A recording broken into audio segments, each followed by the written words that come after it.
నమస్తే, welcome to Bharati's kitchen. Telugu one viewers అందరికీ భారతీస్ కిచెన్కి స్వాగతం. ఈరోజు మనం ఏం డిష్ ప్రిపేర్ చేయబోతున్నాం, దానికి కావాల్సిన పదార్థాలు ఏంటో చూద్దాం.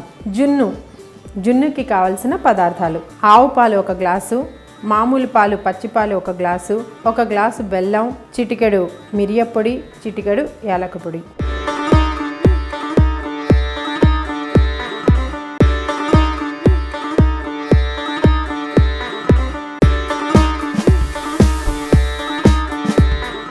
ఫస్ట్ మనం ఒక గిన్నె తీసుకుని, మన దగ్గర శ్రేష్టమైన ఆవు పాలు దొరికాయి.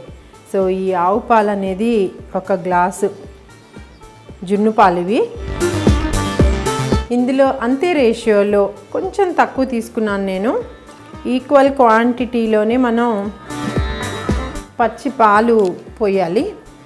అదేవిధంగా బెల్లం, ఎందుకంటే బెల్లం అనేది శ్రేష్టం అంటారు. చక్కెరతో కూడా చేసుకోవచ్చు, కాకపోతే బెల్లం జున్ను రుచే వేరు కదా. దానిని 1 గ్లాసు పరిమాణంలో మన రుచికి తగినట్టు వేసుకుని ఈ బెల్లం కరిగే వరకు కలుపుకోవాలి. మరి ఆవు పాలు అనేవి పలుచగా ఉంటాయి కాబట్టి మనకి ఆవు పాలకి సరి సమానంగా 1కి 2 వేస్తాము. కానీ అదేంటంటే బాగా గట్టిగా మనకి ఆ పీసెస్ ప్రిపేర్ అవ్వదు అనమాట. అందుకని ఆవు పాలకి కొంచెం మనం కలిపే ఈ పచ్చిపాలు అనేవి తక్కువగా కలుపుకోవడం వలన మనకు ఆ జున్ను కన్సిస్టెన్సీ బాగుంటుంది. సో ఈ విధంగా చక్కెరను కూడా ఇదే ఈక్వల్ క్వాంటిటీలో సగం చక్కెర సగం బెల్లం లేదా షుగర్లెస్ షుగర్ మన ఇష్టానికి తగినట్టుగా మనం ఇందులో కలుపుకోవాలి. సో వ్యూయర్స్, మనం ఈ విధంగా బెల్లం పూర్తిగా పాలలో కరిగే వరకు కొద్దిగా కలుపుకోవాలి. అయితే ఈ బెల్లం తీసుకునేటప్పుడు కూడా అచ్చు బెల్లం అని దొరుకుతుంది. అది ఉప్పుదనాన్ని ఇవ్వదు, కలర్ చాలా బాగుంటుంది. కాకపోతే అది కొంచెం హార్డ్గా ఉంటుంది. దాన్ని దంచటం కానీ లేదా అప్పడాల కర్రతోటి బాగా మనం దాని మీద ఒత్తడం కానీ చేస్తే సన్నని రజనుగా అయిపోతుంది. సో మనం ఇందులో ఆ అచ్చు బెల్లాన్ని ఉపయోగిస్తున్నాము. మనకి ఆల్మోస్ట్ బెల్లం అంతా కరిగిపోయింది. సో దీని ఏంటంటే ఒక్కొక్కసారి మనం మార్కెట్లో కొన్న బెల్లంలో ఏదైనా నలకలు కానీ మలినాలు కానీ ఉండే అవకాశం ఉంటుంది. కాబట్టి మనం ఏ డిష్లో అయితే జున్ను ప్రిపేర్ చేసుకుందాం అనుకుంటున్నామో అందులో ఈ పాలని ఒక్కసారి ఫిల్టర్ చేసుకోవాలి. సో చూస్తున్నారు కదా, కొద్దిగా ఏవైనా ఈనులు ఏవైనా ఉంటే మనకి ఫిల్టర్ చేయటం వలన సో ఈ విధంగా మనకి పాలు రెడీగా ఉన్నాయి. ఇప్పుడు ఇందులో కొంచెం మిరియప్పొడి. అంటే చాలామంది ఏమనుకుంటారంటే జున్ను అనగానే అది వాతం చేస్తుందనో జున్ను తినకూడదనో అంటూ ఉంటారు. కాకపోతే మన పెద్దలు మనకి ఆరోగ్యరీత్యా కూడా 6 నెలలకు ఒకసారైనా ఆవు జున్ను తినడం ఎంతో మంచిదని చెప్తూ ఉన్నారు.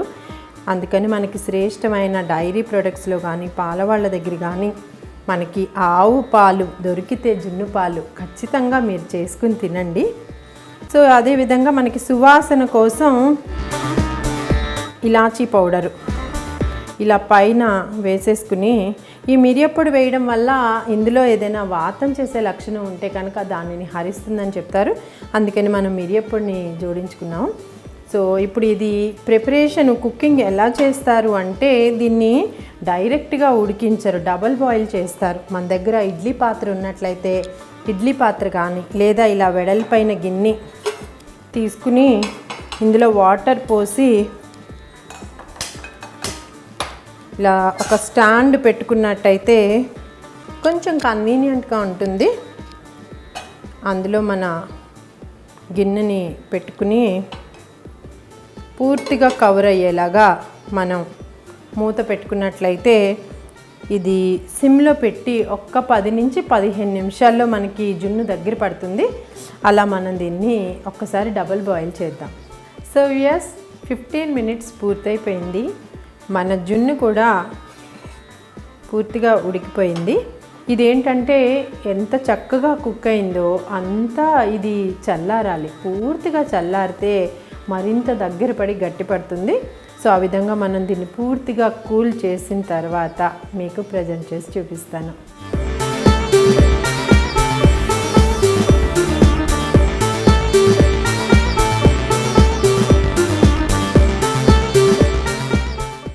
ఇదండి మన జున్ను ప్రిపరేషన్, దాని విశేషాలు. మరి నెక్స్ట్ ఎపిసోడ్లో మరో కొత్త వంటకంతో మళ్ళీ మీ ముందుంటాను. అంతవరకు సెలవు. నమస్తే.